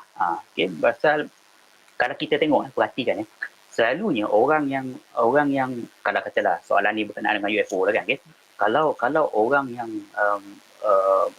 melaporkan UFO adalah selalunya orang yang jarang tengok langit. Dia tu kadang-kadang je tengok langit. Ataupun tak pernah tengok langit. First time tengok langit, dia nampak benda pelik, dia kata UFO. Selalunya macam tu. Tengoklah dekat mana-mana berita ke, dekat Twitter ke apa ke. Dia adalah mereka yang jarang-jarang tengok langit. Sebab kalau kita tengok komuniti astronomi, amatur kalau yang tak percaya profesional tak apalah. Kita tengok yang amatur. Amatur ni adalah hobbies. Okay? Tak ada pun yang diorang yang melaporkan UFO. Pasal dia akan kata, kalau dia nampak benda yang pelik, dia kata, ini tak, itu mungkin itu adalah komet ni. Lepas tu diorang ada kawan lain dia akan double check, betul lah itu komet ni adalah meteor lah betul-betul. Okay. Dia tak ada terus buat conclusion. Dia akan check dulu apa benda yang dekat langit. Itu sebabnya berbalik pada soalan awal tadi tu. Kalau kita nak minat astronomi ni, kalau kita kenal benda kat langit, kenal sifat-sifat dia, macam mana cara dia bergerak, macam mana cara dia bersinar, kita akan mudah kenal benda tu dan kita tak akan buat conclusion benda tu UFO. Sebab ada pernah kes polis bukan kat Malaysia, dekat Canada kot. Tak silap Canada. Dia melaporkan dia tengah buat rondaan dekat hutan, dalam hutan. Dalam hutan celah-celah pokok. Lepas tu jalan bersimpang siur lah kan, gini-gini kan. Waktu petang, lepas maghrib. Lepas tu dia kata ada UFO tu tengah ikut dia. Bila kiri, benda tu ikut kiri. Kanan, kiri, kanan, terang kan. Lepas tu dia buat report. Dia buat report dekat polis dia kata ada UFO dekat tu kan. Lepas tu bila dia check, rupanya itu planet Venus. Planet Venus yang dia nampak dekat celah-celah pokok. Kan macam kita lah kan, bila kita drive, kita nampak bulan. Kan bulan tu ikut kereta kita lah kan, lalu cerita kan. Masa kecil kan, kenapa dia ikut kita kan? Dia macam tu lah, pasal disebabkan dia naik kereta kiri kanan. Jadi dia nampak benda tu juga kiri kanan dekat celah-celah pokok. Jadi dia tak pernah tengok langit pun, dia tak pernah tengok Venus, dia laporkan tu sebagai UFO. Itu polis tu. Jadi maknanya kita bayangkan macam mana orang boleh banyak kata salah faham disebabkan dia tak kenal benda-benda kat langit. Kan? Jadi tapi itu benda kat langit, tapi adakah pernah ternampak objek yang tidak dikenali dekat bumi masa tengah mencerak langit? Itu kena tanya Azim.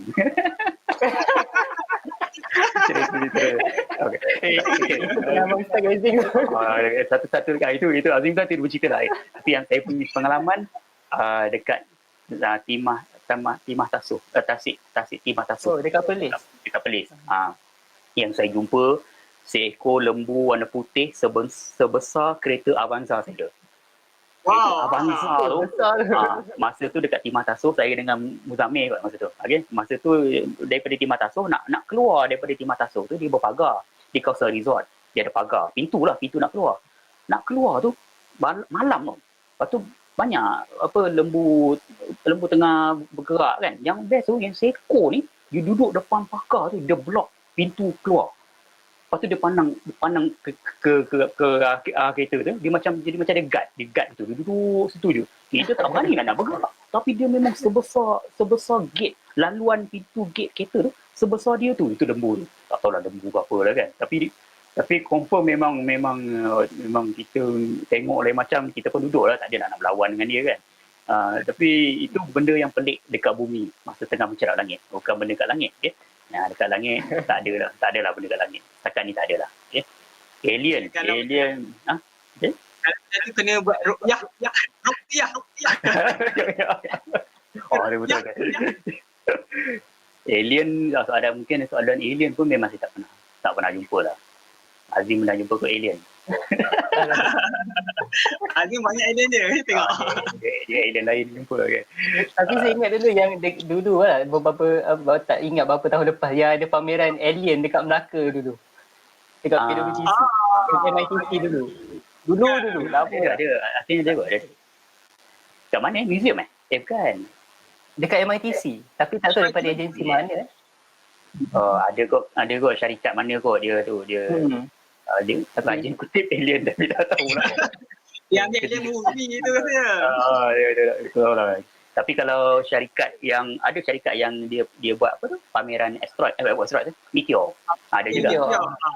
Itu ada dekat Melaka ke mana ni, tak ingat lah. Masih lagi ada. Ada lagi kan? Ada lagi. Ada dia. Kita baru tahun lepas je man kita. Okey. Yalah kat sana. Okey. Okey, Cik Syah, kita pergi ke soalan yang kedua terakhir. Saya ambil daripada Facebook. Okey. Soalannya ini, daripada Cik Rahmat Syazi. Terlalu sedikit bahan sastra, fiction science yang dihasilkan dalam BM pada ketika ni berbeza pada waktu 80-an, 90-an. Jadi apa pendapat? Adakah ahli pihaknya berpendapat ini perlu digarap kembali? Saya tunjukkan soalan pada Cik Syah. Saya rasa betul lah. Ni kena buat balik lah pasal sekarang ni cerita buku, novel, saya tak favourite sangat kan apa boyfriendku seorang cikgu apa benda lah, cerita macam cinta kan, tak apalah cerita macam tu tak apalah kan, tapi cerita yang science fiction ni sebenarnya menarik tau, pasal dia selain daripada bermain dengan emosi dengan cerita-cerita novel yang tadi tu, yang ni dia bermain dengan emosi kita daripada sudut kita berfikir daripada sudut sains tu macam mana kan, di luar sana tu macam mana keadaan dia kan. Kalau kita tak orang kata menulis benda-benda macam tu, masyarakat kita tak akan mula terdedah dengan soalan-soalan yang melibatkan alam yang lebih luas, kan. Jadi selalunya cerita science fiction ni macam tadi lah, macam movie tadi juga, buku-buku ni juga dia membantu kita apa kata kita bertanya soalan-soalan yang kita tak pernah tanya soalan sebelum ni. Jadi sepatutnya kena ada banyak buku English, memang banyak lah kan. English punya buku macam sekarang ni saya tengah baca semula cerita Dune. Okay, pasal tak lama lagi bulan hujung tahun ni cerita Dune movie dekat wayang akan keluar. Jadi saya baca balik buku Dune ni tahun 64 ni buku kot, tahun 1964. Lama ni buku ni kan. Jadi dia bercerita, dia mengisahkan beberapa tamadun manusia nak berebut sebuah planet yang ada hasil spice, kan, dia punya rempah dia tu kan. Lebih macam tu lah cerita dia. Zaman dulu je lah. Rempah. Rempah zaman dulu kan. Tapi menarik cerita tu kan. Tapi itulah, kalau dalam bahasa Melayu ada cerita-cerita buku macam science fiction, patut dibanyakkan. Kalau boleh lah kan, kita start balik. Ada penulis-penulis dia. Dan kalau ada yang boleh menulis cerpen-cerpen tu, rasanya boleh cuba kot kan. Sikit-sikit. Itulah saya harapkan kalau boleh itulah, macam publisher buku ke apa ke kan, kalau boleh beri sokongan kepada penulis yang menceritakan cerita-cerita fiction kan. Pasal dia walaupun sekarang ni kita tak nampak dia punya market tu ada, belum nampak lagi market tu naik semula. Tapi kalau tak ada benda tu, memang tak dapat apa-apa lah. At least biar benda tu ada dekat market. Kan, sikit-sikit pun tak apalah. Betul lah, saya sokong lah Cik Rahmat kita kalau boleh perlu ada balik. Memang menarik. Tapi buatlah cerita tu, bagi cerita tu yang apa kata, kalau boleh yang intellectual tu tinggi sikit lah. Kan, tak ada macam kartun-kartun sangat ke apa kan, tapi biar ada intellectual tu sikit, ada tinggi sikit bagi dia. Jadi selalu yang menarik bagi saya lah kan, kalau saya suka baca buku cerita science fiction tu, dia ada benda tu kita boleh relate dengan apa yang berlaku dekat keliling kita ni. Dia bukannya terlampau apa tu, science fiction sangat kan, sampai kita tak boleh nak bayangkan. Dia kalau macam ada relate dengan kita ni, itu kita boleh bayangkan, kita akan lebih apa tu kata termasuk di dalam cerita tu sekali kan. Jadi kalau boleh tu memang saya sokong betul-betul lah. Okey, baik. Saya rasa kalau nak relate betul-betul untuk satu dunia boleh relate, kita kena masukkan nilai COVID-19 tu. Satu dunia boleh relate. Itu boleh. Itu laku tu. Okay. COVID-19 adalah alien daripada mana kan. Dah ada tajuk. Bukan konspirasi daripada negara China, tapi adalah konspirasi daripada planet Marikh. Contoh kan. Tulis. Booking. Copyright. Okey, baik. Kita pergi ke soalan yang terakhir, Cik Syah. Okey, Okay, last question. Soalan terakhir kita. Okay, daripada Z juga.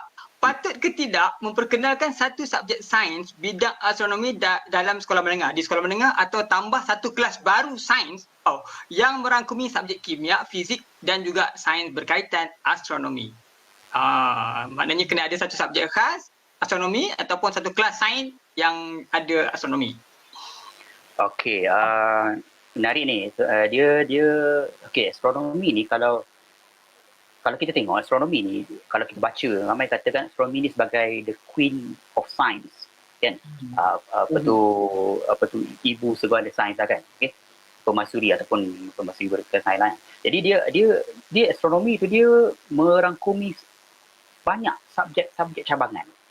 Kalau contoh, kalau kita nak kaji berkenaan dengan kehadiran makhluk berbiologi, makhluk di atas planet, di atas permukaan bulan dekat planet Zuhal yang ada air, contoh kan. Okay. Jadi itu bukan setakat belajar astronomi, itu kita kena belajar biologi, kita kena belajar chemistry. Kan? Sebab dia yang maknanya dia berkait astrobiologi, astrochemistry, benda tu dia bergabung.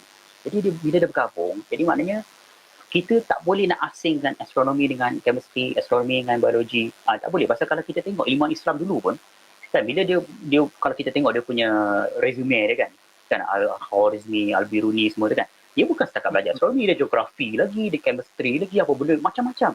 Pasal dia menggabungkan ilmu kan, dia merge, dia mashkan semua ilmu tu supaya dia boleh, ilmu yang digabungkan tu dia ada output yang lebih kuat. Kalau kita belajar astronomi saja, tak nak belajar biologi, tak nak belajar chemistry, rugi kan. Pasal macam tu kita terlepas peluang nak cari makhluk dekat luar angkasa. Kalau katakan kita nak belajar astronomi, nak hantar kapal angkasa ke planet Pluto contoh tu. Okay? Yang hantar kapal angkasa tu bukan ahli astronomi, bukan ahli falak. Yang hantar kapal angkasa tu adalah engineer. Kan? Engineer, jurutera yang mereka cipta roket tu pergi ke sana. Bila sampai sana, barulah ada kerja-kerja ahli astronomer, ambil alih tugas tu, nak tengok apa benda berlaku kat Pluto. Tapi nak sampai ke situ, kena ada engineer. Jadi maknanya itu melibatkan aerospace. Bidang aerospace yang nak lancarkan roket. Ada berkaitan dengan astronomi. Bila hantar roket ke angkasa lepas, bukan setakat hantar gitu je. Dia kena ada koordinat, apa tu, dia panggil reference point roket supaya dia tahu nak pergi kat situ. Kan? Jadi koordinat ni dah kena belajar daripada mana? Engineer tu kena belajar daripada ahli falak. Kan? Ada navigator. Kan? Jadi maknanya dia berkait benda tu. Jadi kalau kita nak buat satu subjek khas astronomi dekat sekolah, mungkin susah sikit nak justifikan kenapa perlu ada.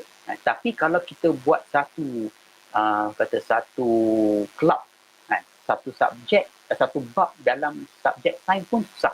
Pasal katakan, tapi kan kita belajar sekarang ni bahagian astronomi tu dia dalam apa, fizik kan, dalam buku fizik kan, kata silap. Sekolah menengah dalam sekolah menengah dalam fizik kan, ke sains tajuk ke gravity kan, gravitation. Tajuk ke gravity form 4. Itu form 4 itu dalam sains dia bukan fizik kan. Fizik. Itu dalam fizik.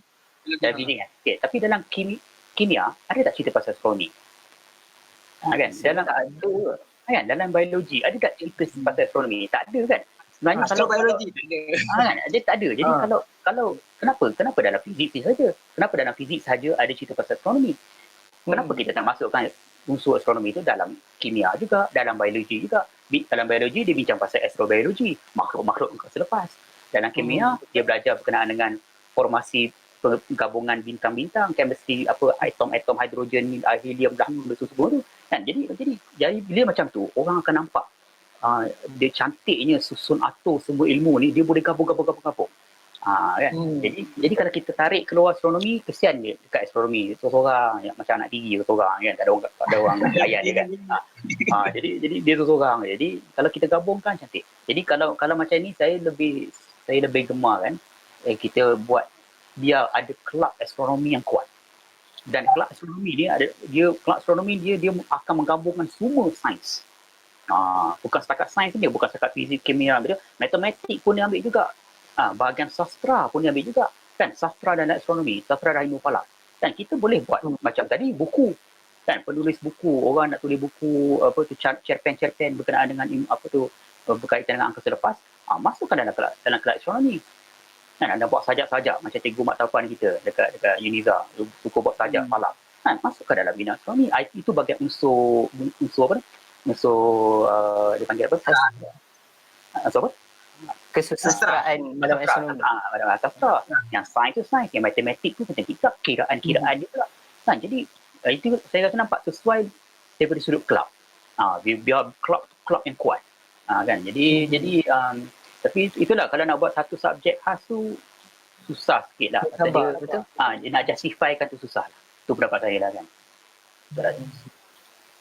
Okay. Maknanya kena master banyak, kecantum-cantumkan, integrasikan. Dia sekarang ni kita belajar dalam kita punya sekolah kan. Kita asing-asingkan dia punya subjek. Dan terlampau mengasingkan dia punya topik subjek. Kimia, bio, fizik, kan. Jadi kalau kita boleh buat satu benda yang boleh menunjukkan bahawa benda ni semua berkait antara satu sama lain, tu baru kuat. Kan? Kalau dia tak nampak dia asing-asing, jadi kata ini student kimia ni, contohlah kan, ini student bio ni, dia tak reti bab kimia, jadi gaduh kat situ je. Padahal kalau kita gabungkan, dia jadi benda kuat. Kan? Jadi benda kena macam tu lah. Macam saya dulu, saya tak ambil cerita zaman dulu lah, masa saya form 5, form 4. Saya tak ambil biologi. Masa dulu boleh drop subjek. Boleh drop subjek. Tentu sekarang boleh ke tak? Dulu masa science stream, kimia, bio, physics. Seperti maths semua kan. Lepas tu saya tak ambil bio. Pasal saya tak ambil bio, pasal saya takut nak bedah kata. Memang saya tak boleh. Saya tak sampai hati tengok kata tu. Macam tu kan, tak ada bedah. Tak boleh. Saya drop bio, saya ambil maths. Gila tu. ambil AdMath. Bukannya saya pandai sangat pun masa tu. Topik memang teruk lah AdMath dapat kan. Tapi pasal tak ambil bio punya pasal lah kan. Tapi itu cerita dulu lah. Tapi kalau itulah, kalau zaman dulu ketika itu ada orang yang dah menunjukkan cantiknya gabungan benda ni, mungkin lah saya tak drop bio tu kan. Ataupun mungkin kita ada orang yang akan takut benda-benda macam tu pasal dia akan nampak lihat daripada the whole picture, bukannya pada satu sudut yang kecil kan. Dia akan tengok the whole picture. Ilmu ni sebenarnya bergabung antara satu sama lain. Astronomi, bio, physics, maths, sastra, teknologi, komputer, kan, optics, macam-macam. Dia adalah satu benda, satu family. Jadi kalau kita boleh raikan satu family ni, kita boleh raikan astronomi ni sebagai satu family yang besar. Dia sepupu dia ni, anak tiri ni macam ni je. Jadi satu family ni kuat. Kan. Macam tu lah kalau boleh lah eloknya kan. The family dah sekarang. Family lah pula kan. Sekarang boleh keluar 2 orang kan. Lega aku dah boleh keluar 2 orang. Tak pening pergi pasar dah. Saya rasa mungkin dia orang tak nampak ni kot je, tak nampak aplikasi astronomi dalam kehidupan. Betul. Kerana dia betul. Dia selalunya kadang-kadang orang tanya, ni belajar ni untuk apa? Kan. Untuk apa? Dia macam yalah aplikasi dia lah. Dia astronomi dia banyak. Ada bahagian astronomi tu dia berkaitan dengan kehidupan. Contohnya yang melibatkan ibadah kan. Bila melibatkan ibadah, kita kena ambil tahu kedudukan pergerakan bulan, matahari kan, sudut-sudut kena ambil tahu kan. Tapi yang bab-bab lain tu dia melibatkan lebih kepada akidah kan. Macam mana kita nak lihat kebesaran Allah kan. Galaksi, apa kaitan galaksi dengan kita? Andromeda Galaxy nak langgar kita dalam masa 15 bilion tahun. Apa kena-mena dengan kita yang duduk tahun 2020? Tak ada kena-mena. Kan? Tapi bila kita belajar tu daripada sudut akidah, kita lihat kan bahawa daripada sudut kebesaran Allah cipta alam ni macam mana. Kan? Jadi ada benda yang berkaitan, ada benda yang tak berkaitan. Tapi bukan tak berkaitan dengan kehidupan kita secara literal kan, tapi dia berkait dengan benda lain. Okay? Jadi dia itulah dia orang-orang. Dia selalunya orang macam tu dia tak nampak satu lah. Satu lagi dia malah nak belajar. Dia tengok benda susah. Dia macam ni lah. Dia apa, semua benda pun kita tak faham. Kita akan anggap dia susah. Kan? Tapi bila kita anggap susah, itulah motivasi kita untuk belajar. Dia sepatutnya macam tu lah. Kan? Kalau kita anggap susah, lepas tu tak nak belajar, maknanya kita rugilah. Kita ketinggalan. Banyak sangat ketinggalan. Jadi kita kena orang kata berani berubah, tukar paradigma kita kan. Kita kena ubah kita punya mindset kita tu supaya susah lah ni tapi mesti ada cara nak belajar. Contoh macam kan. Jadi benda macam tu kita kena ada. Kalau tak ada, kalau tak tahulah bagi saya lah kan, kalau saya tak ada perasaan macam tu, saya tak tahu nak gabungkan teleskop ni macam mana nak ambil gambar planet, macam mana nak gabungkan mouse ni pergi dekat komputer, nak tracking ni macam mana, nak cari asteroid macam mana kan. Pasal nak cari asteroid, kalau setakat belajar asteroid, tak belajar perkomputeran, tak belajar pasal mount teleskop ni, tak boleh nak target benda ni kat situ. Itu satu. Satu lagi kita nak ambil gambar. Kalau tak belajar berkenaan dengan fotografi, ambil rakam secara video, tak boleh nak ambil gambar. Lepas tu bila nak ambil gambar, kalau tak belajar macam mana nak guna Photoshop ataupun software ke apa benda ke, tak dapat gambar ni terang. Jadi maknanya dia kena belajar sikit, barulah kita dapat hasil dia. Kan? Tapi dia tak apalah, lambat pun tak apalah kan, asalkan benda tu semangat tu ada. Kan? Betul. Setuju sangat. Betul. Okey. Terima kasih banyak-banyak. Kita pun dah habis soalan dah. Cumanya bagi penutup untuk kita ada sedikit kesimpulan mengenai tajuk kita untuk hari ini. Okey, sebulan ya. Dia dia kata sejam 40 minit. Okey, lama ni. Okey. Tu dah lama. Lama ni kan. Okey, dia macam ni lah. Apa-apa pun bagi saya ilmu falak ni, ilmu astronomi ni adalah satu ilmu yang cukup cantik, indah. Okey. Dia melibatkan semua aspek kehidupan kita. Okey, dia memerlukan kita belajar. Dia memerlukan ada satu tabiat untuk memerhati benda kat langit. Okey, dan dia kena ada satu semangat, satu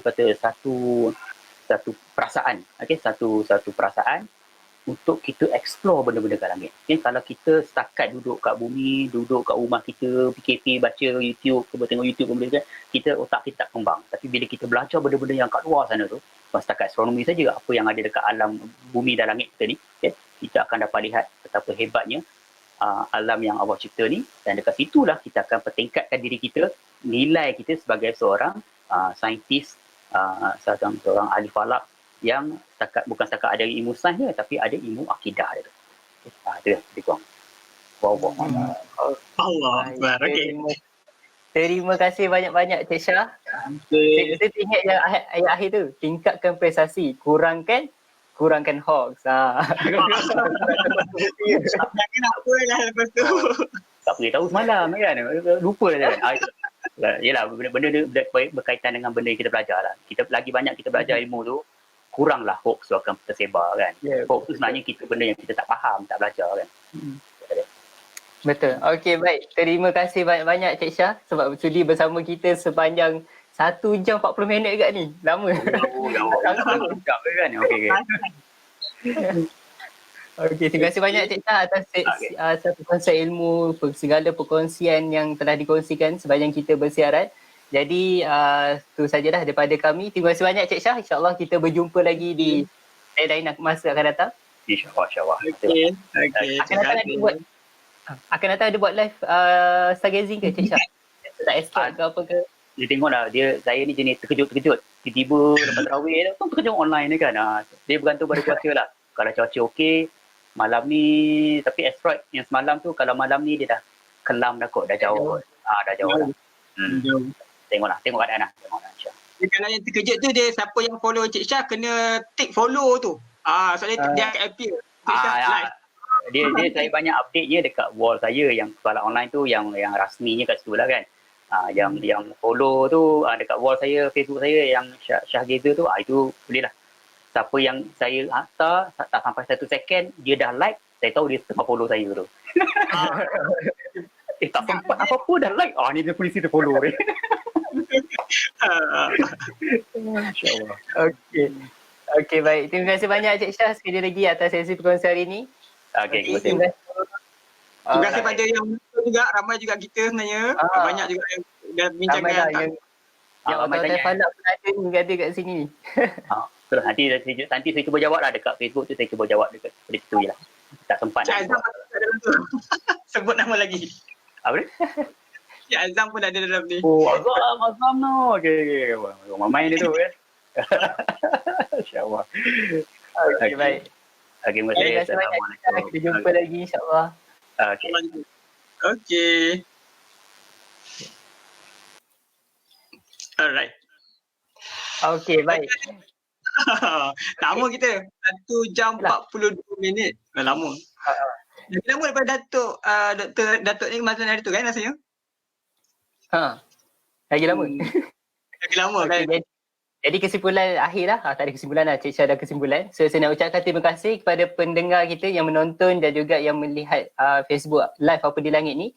InsyaAllah kita akan bawakan lagi sesi-sesi akan datang dengan tajuk yang berbeza, dengan orang yang berbeza insyaAllah. Tapi buat masa ini sekian itu sajalah untuk kita bersiaran dalam siri Apa Nak Tanya sempena Global Astronomy Month yang disambut pada bulan April ini. Jadi insyaAllah. Okay. Ada apa nak tambah?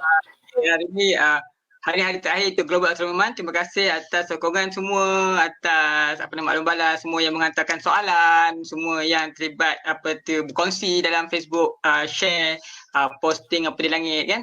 InsyaAllah nanti kami akan bawakan lagi siri yang akan datang. Izzat dah tulis sini siri yang ke-5. Tunggu kan. Dan kami pun akan ada sesi bual bicara kami daripada Apa di Langit sendiri. Kita akan wawarkan dalam Facebook dan ataupun social media Apa di Langit. Jadi siapa yang tak follow lagi Twitter, Instagram, kita punya Telegram dan sebagainya, bolehlah follow kita dekat social media yang saya sebutkan tadi. Okay. Kalau dah dapat maklumat lanjut tentang Cik Syah tadi, boleh follow, like Facebook Falak Online dan juga boleh lihatlah portal rasmi Falak Online. Okey. Last. Sekejap lah. Alright, siapa lagi yang belum masuk lagi dalam apa di langit at home? Ada Apa aktiviti-aktiviti yang ingat home? Okey. aktiviti untuk family, anak-anak kita kan. Untuk Company cuba PKP ni. kan mudah kan. Jadi boleh masuk dalam tu untuk cubalah aktiviti yang sesuai semasa musim PKP ni. Okey, boleh pergi di laman website Apa di Langit, www.apadilangit.com. Okey? Okey. Sekian tu saja daripada kami. Jumpa lagi di siri akan datang, next session atau program terbaru mungkin Apa di Langit. So sekian tu saja daripada saya dan juga daripada Syafiz. Sekian, Assalamualaikum warahmatullahi wabarakatuh dan terima kasih banyak-banyak. Jumpa lagi. Baru masuk Ustaz. Okey. Okey. Usna tengok ni lah rekod punya. Orang jauh tu.